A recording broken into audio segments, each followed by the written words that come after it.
Adelante, don Javier. Muchas gracias. Con la venia de la presidencia, vengo a esta tribuna, la más alta de la nación, en el marco de la glosa del sexto informe del presidente Calderón, a fijar el posicionamiento de mi partido, el Revolucionario Institucional, en materia de política social, pero sin dejar de lado una evaluación general de este sexenio. Al escuchar al presidente de la República dar su sexto informe en Palacio Nacional, no pude dejar de pensar que vivimos en el país de las maravillas. Al escuchar sus cifras y logros, creo que deberíamos de pedirle que no se fuera y que se quedara para siempre. Sin embargo, al revisar las cifras con detenimiento y contrastarlas con la realidad, encontramos que han confundido los fracasos con los resultados. La política social debe de ser revisada con absoluta objetividad. En este tema es donde menos se justifica la simple enumeración de cifras alegres y datos parciales, como los que nos ofrece este sexto informe de gobierno, que solo terminan por encubrir el incremento de la pobreza y la desigualdad de nuestro país. La inequidad, la pobreza y la falta de oportunidades para los que menos tienen continúa siendo uno de los principales males que aquejan a la sociedad mexicana. Al comenzar este sexenio, el Coneval reportaba 45 millones de personas en pobreza multidimensional. En el 2008 aumentó a 48.8 millones y en el 2010 ascendió a 57 millones de personas en situación de pobreza, cifra superior al 51% del total de los mexicanos, según el último censo de la población realizado por el INEGI, y la proyección es que para el 2012 el sexenio cerrará con 60 millones de personas en pobreza multidimensional. El gobierno de Calderón, en suma, generó 15 millones de pobres. Esa es la herencia que deja al nuevo gobierno, 15 millones de pobres, qué pena. Es decir, de cada 38 mexicanos, 20 se encuentran en situación de pobreza, y con el incremento de los precios de manera desbordada en los bienes y los servicios, 10 se encuentran en riesgo de pobreza. La pobreza ha crecido a pesar de que los resultados destinados a programas y acciones para combatir ha aumentado de manera muy importante año con año. En estos 12 años, el presupuesto de egresos de la Federación ha crecido de 1.195.000 millones a 3.707.000 millones de pesos. Las y los compañeros legisladores priistas que nos antecedieron en ningún momento se comportaron de manera mezquina con el Ejecutivo Federal en estos 12 años. Por el contrario, su conducta fue responsable y siempre asignaron más presupuesto al solicitado, año con año dando prioridad al país y a la política social. Las y los diputados priistas estaremos y esperamos también que todos los integrantes de esta legislatura nos comportemos con esa misma responsabilidad, sin mezquindades, ni buscando que le vaya mal a un proyecto a costa del país. Abundando el presupuesto asignado solo para el ramo 20 de desarrollo social, en este sexenio creció de 35.000 a 35.108 millones de pesos, y en el 2007 a 84.860 millones de pesos. En el 2012 tuvo un incremento en casi 50.000 millones de pesos. Otro ejemplo es el último presupuesto aprobado. El propio informe indica que en el 2012 todos los recursos destinados a combatir la pobreza sumaron 317.076 millones de pesos, 8% más que en el 2011.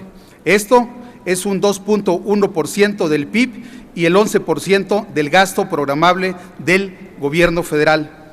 La Cámara de Diputados ha autorizado presupuestos crecientes al rubro social, pero la política seguida no ha dado resultados por lo menos los esperados.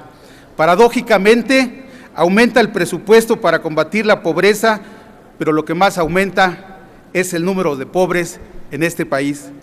Según el estudio Panorama Social de América Latina 2011, presentado por Alicia Bárcena, secretaria ejecutiva de la Comisión Económica para América Latina, la CEPAL, 5 países registraron disminuciones significativas en sus tasas de pobreza entre 2009 y 2010, entre ellos Perú, Ecuador, Argentina, Uruguay y Colombia, mientras que otros, como Honduras y México, fueron los únicos países con incrementos relevantes en sus porcentajes de pobreza del 1.7 y 1.5 porcentuales respectivamente. En noviembre del 2011, la región de América Latina cerró el año con 174 millones de habitantes en situación de pobreza, de los que México vergonzosamente aportó más de 57 millones de pobres. Las políticas públicas del actual gobierno no atienden las causas, sino los síntomas. El programa de oportunidades y el programa de apoyo alimentario funcionan en la práctica con una lógica clientelar y asistencial. El gasto social del gobierno federal no ha sido bien encauzado, pues según el Coneval, la parte de las erogaciones son destinadas en mayor proporción al gasto corriente, además de contar con una planeación deficiente, pues los programas y políticas públicas no alcanzan a llegar a los hogares de los que menos tienen. En materia de salud, se dice que se ha alcanzado la cobertura universal, pero dicha cobertura no es efectiva. Según los últimos datos estadísticos de la Coneval, aproximadamente 36 millones de mexicanos no cuentan con acceso a servicios de salud, lo que constituye casi el 32% de la población mexicana. Asimismo, 68 millones de personas, más del 60% de la población, manifiestan no tener acceso a seguridad social. Las cifras contrastan con el casi 94% de la cobertura que plantea el gobierno federal en este sexto informe de gobierno. Lo que quiere decir y hacer pasar como un logro en materia de salud es en la práctica una falacia, porque la afiliación de toda la población al Seguro Popular no garantiza una cobertura universal. El factor calidad es fundamental. Por ejemplo, en el 2011 solo se habían acreditado a 9.542 de los 12.743 unidades médicas, es decir, solo el 75% contaba con estándares mínimos de calidad. Los resultados de la encuesta de satisfacción del Seguro Social han reflejado que el 39% de las personas encuestadas no recibió las medicinas prescritas. Qué lástima que no solamente en los rubros de marginación y pobreza estemos peor que antes, sino en el campo hay un abandono total. Qué lástima que no pudimos invertir más recursos para asegurar la pobreza alimentaria. Qué lástima que dejemos para los próximos años esta renovación de las leyes, estas reformas que nos permitan incentivar la producción del campo y asegurar la calidad alimentaria. Eso es lo que tenemos que hacer, dar a la política un viraje. Debe tener un punto de partida la universalización de los derechos sociales y ser completada por subsidios bien focalizados para combatir la pobreza extrema. Deben de ser direccionados con precisión para favorecer realmente a la población que más lo necesita. Los logros del último gobierno son insuficientes.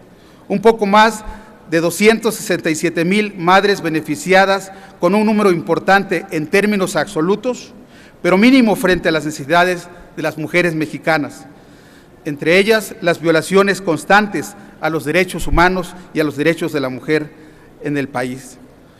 En materia educativa, no basta la construcción de nuevos planteles que beneficiaron únicamente a 146,000 alumnos de los más de 20 millones de mexicanos con rezago educativo. La política educativa debe de contribuir a mitigar la desigualdad y democratizar el acceso al conocimiento, a la información que incluya el acceso a nuevas tecnologías.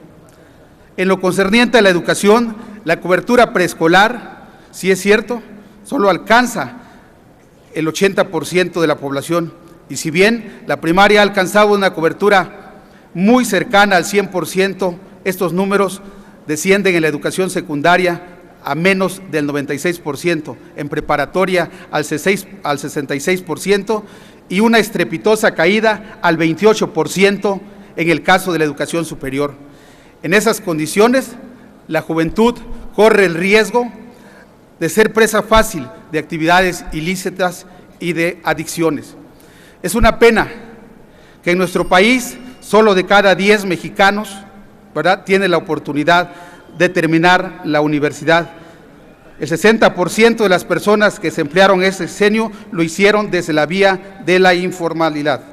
Señoras y señores, compañeros de partido, en el PRI consideramos que es indispensable corregir el rumbo y las estrategias de combate a la pobreza para lograr superar el atraso en el que nos encontramos. Por eso, compañeras y compañeros legisladores, es tiempo de unir esfuerzos sin distingos de partidos para construir un México con empleos, con seguridad pública y que combata la pobreza, construir un México justo.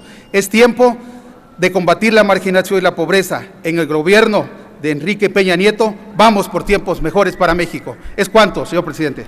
Muchas gracias. Muchas gracias. Tiene el uso de la